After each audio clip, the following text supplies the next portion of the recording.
चीन और पाकिस्तान की चुनौतियों के बीच वित्त मंत्री निर्मला सीतारमण ने रक्षा बजट पेश किया। हमारा बजट भले ही चीन की तुलना में कम हो, लेकिन भारत ने जो प्लान तैयार किया है उससे दुश्मन देश हिल जाएंगे। बजट 2024 में भारत के रक्षा मंत्रालय को 6,21,941 करोड़ रुपए आवंटित किए गए हैं। ये करीब 75 अरब डॉलर हैं। बता दें कि देश के विभिन्न मंत्रालयों में जितना बजट आवंटन हुआ है, उनमें सबसे ज्यादा बजट रक्षा मंत्रालय का ही है। रक्षा बजट साल 2024-25 के लिए पेश कुल बजट का 12.9% है। ये राशि वित्त वर्ष 2023-24 की तुलना में 4.79% ज्यादा है। इस बार के रक्षा बजट में सीमा की सुरक्षा और घरेलू उत्पादों पर जोर ज्यादा है। साथ ही डिफेंस स्टार्टअप्स को बढ़ावा देने का प्रावधान है। वित्त मंत्री ने इस रक्षा बजट में 1.05 लाख करोड़ रुपए का ऐलान सिर्फ इसलिए किया है ताकि आत्मनिर्भर भारत के तहत देश की कंपनियों से रक्षा की खरीद फरोख्त हो पाए और उन्हें बढ़ावा दिया जा सके। देश के रक्षा मंत्री राजनाथ सिंह ने इस बजट के लिए वित्त मंत्री सीतारमण को धन्यवाद कहा। चीन और पाकिस्तान जैसे दुश्मनों से घिरे भारत की मोदी सरकार सुरक्षा के मोर्चे पर कोई चांस नहीं लेना चाहती। चीन के रक्षा बजट का मुकाबला करने के लिए सेना ने भारतीय वैज्ञानिकों की मदद से अचूक जुगाड़ निकाला है। इस जुगाड़ की मदद से भारतीय वायुसेना को 5वीं पीढ़ी जैसे लड़ाकू विमान मिल जाएंगे, जो कई मायनों में अपने सबसे आधुनिक विमान राफेल से भी बेहतर होंगे। इस जुगाड़ तकनीक की वजह से पुराने पड़े लड़ाकू विमान बेहद एडवांस हो जाएंगे। भारत सरकार की इस योजना और भारतीय वैज्ञानिकों के इस जुगाड़ को देखकर दोनों पड़ोसी दुश्मन देशों के फाइटर जेट बाप बाप करने लगेंगे। भारत सरकार इस जुगाड़ तकनीक पर 1-2 नहीं बल्कि पूरे 63,000 करोड़ रुपए खर्च करने जा रही है। ये पूरी कहानी रूसी लड़ाकू विमान सुखोई 30 MKI को बेहद आधुनिक देसी तकनीक से लैस करने की है।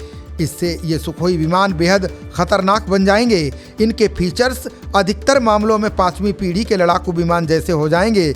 रिपोर्ट के मुताबिक इसके तहत पहले चरण में 84 सुखोई लड़ाकू विमानों को अपग्रेड किया जाएगा। अपग्रेडेशन के बाद ये विमान क्षमता के मामले में 5वीं पीढ़ी के विमान बन जाएंगे। इसकी मारक क्षमता को अचूक बनाने के लिए इसमें AI और डेटा का जबरदस्त इस्तेमाल किया जाएगा। ऐसा होने के बाद ये सुखोई विमान 2055 तक भारतीय सेना की सेवा कर सकेंगे। बता दें कि भारतीय वायुसेना लड़ाकू विमानों की कमी से जूझ रही है। उसके पास केवल 30 स्क्वाड्रन्स हैं, जबकि चीन और पाकिस्तान दोनों से संभावित खतरों को देखते हुए कम से कम 42 स्क्वाड्रन्स की जरूरत है। एक स्क्वाड्रन्स में 16 से 18 लड़ाकू विमान होते हैं। सभी 84 डबल इंजन सुखोई जेट को हिंदुस्तान एरोनॉटिक्स लिमिटेड अपग्रेड करेगी। मौजूदा वक्त में भारतीय वायुसेना के पास 259 सुखोई विमान हैं। इन विमानों में बेहद एडवांस रडार सिस्टम को इंस्टॉल किया जाएगा। इससे सुखोई की डिटेक्शन रेंज यानी चीज़ों को देखने की क्षमता 1.5 से 1.25 गुना बढ़ जाएगी। इसमें लंबी दूरी की मिसाइलें जैसे अस्त्र 3 को तैनात किया जा सकेगा। इससे ये हवा से 350 किलोमीटर की दूरी पर टारगेट को नष्ट कर सकेंगे। कुल मिलाकर इन विमानों में 51 सिस्टम को अपग्रेड किया जाएगा।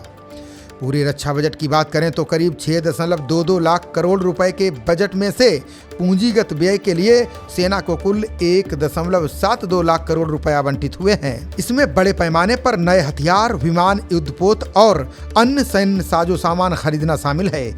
जीविका और परिचालन तत्परता के लिए 92,088 करोड़ रुपए आवंटित हुए हैं। इसके अलावा रक्षा पेंशन बजट बढ़ाकर 1.41 लाख करोड़ रुपए किया गया है। सीमा पर सड़कों के विकास के लिए 6,500 करोड़ रुपए और तटीय सुरक्षा के लिए 7,651 करोड़ रुपए आवंटित हुए हैं। नवाचार को बढ़ावा देने के लिए वित्त वर्ष 2023-24 में IDEX के लिए बजटीय आवंटन 115 करोड़ रुपए से बढ़ाकर 518 करोड़ रुपए किया गया है।